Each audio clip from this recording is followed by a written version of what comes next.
Baik, bismillahirrahmanirrahim. Assalamualaikum warahmatullahi wabarakatuh. Perkenalkan, nama saya Ahdiat Talikoto Resat dengan NIM 240407510012 dari kelas BC242. Jadi di sini saya akan menjawab terkait dengan beberapa pertanyaan yang ada di Syamoke mata kuliah Pendidikan Pancasila.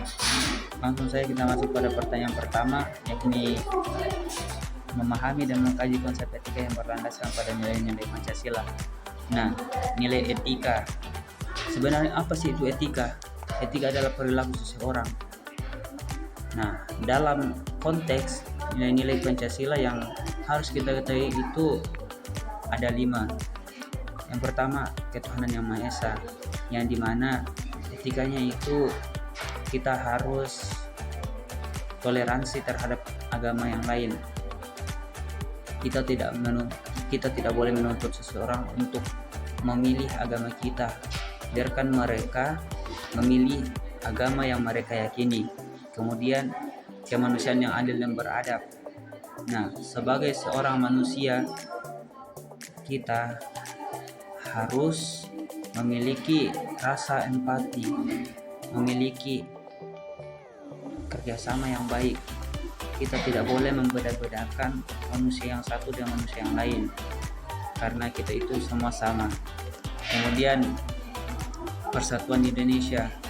Nah, dalam konteks etika persatuan Indonesia, kita sebagai warga negara harus saling merangkul untuk bisa menciptakan negara yang demokrasi dan memiliki keamanan yang baik.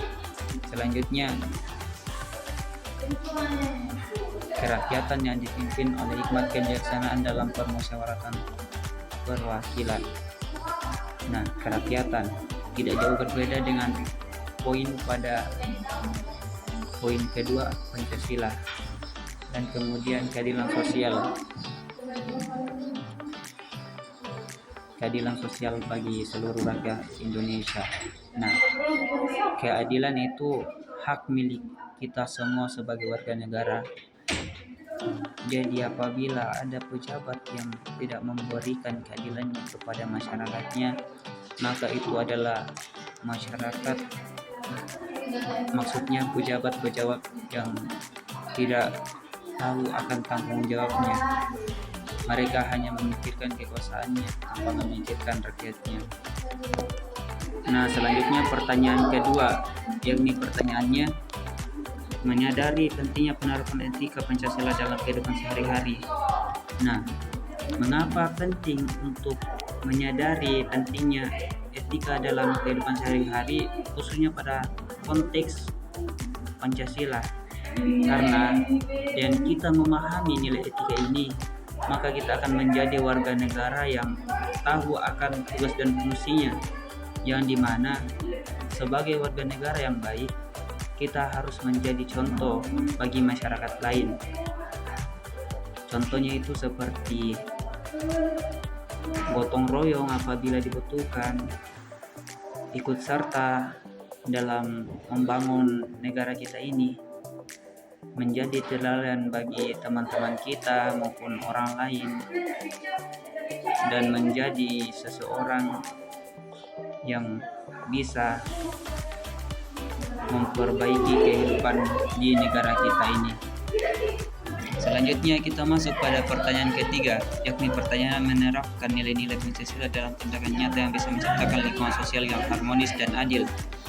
Nah, contohnya itu kita menjaga keamanan negara kita menjaga lingkungan sosial yang ada di tempat kita. Contohnya itu kerja bakti guna membersihkan wilayah kita agar suasananya itu lebih indah dan nyaman untuk kita tempati.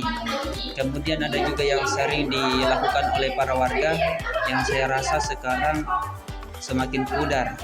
Mengapa? Karena yang saya ketahui sekarang tidak ada lagi yang melaksanakan ini, yakni siskampling atau mengadakan ronda di malam hari, yang dimana dengan ronda ini masyarakat lebih aman lagi karena ada warga yang keliling di malam hari untuk menjaga keamanan dan kenyamanan dari warga ini. Nah, tentunya itu membutuhkan kerjasama yang baik antara warga yang satu dan warga yang lain. Olehnya itu, saya rasa ini sangat penting untuk bisa diadakan lagi untuk menjaga keamanan dan ketertiban di wilayah kita. Selanjutnya, pertanyaan terakhir. Pertanyaannya yaitu mengembangkan kemampuan untuk mempromosikan etika Pancasila melalui kegiatan atau contoh konkret di masyarakat. Nah, sebagai masyarakat yang baik, contohnya itu kita menjadi contoh lah, kita menjadi teladan bagi masyarakat lain. Apabila kita menjadi teladan untuk orang lain, maka orang itu akan mengikuti apa yang kita lakukan. Misalnya, kita bekerja sama, gotong royong. Apabila ada yang perlu dibutuhkan, kita ada. Dari situlah masyarakat akan tahu akan tugas dan fungsinya di dalam masyarakat. Nah, dengan menjadi teladan ini, kita akan mengajarkan masyarakat lain untuk bisa tolong menolong kerjasama, dan mereka akan tahu tugasnya di masyarakat. Jangan cuma tidur dan lain-lainnya. Sekian dan terima kasih. Mungkin itulah tadi beberapa pertanyaan terkait tugas yang ada di Syamoke ini. Mohon maaf apabila ada kekurangan dan kesalahan. Kurang dan lebihnya mohon dimaafkan. Wabillahi taufiq wal hidayah. Assalamualaikum warahmatullahi wabarakatuh.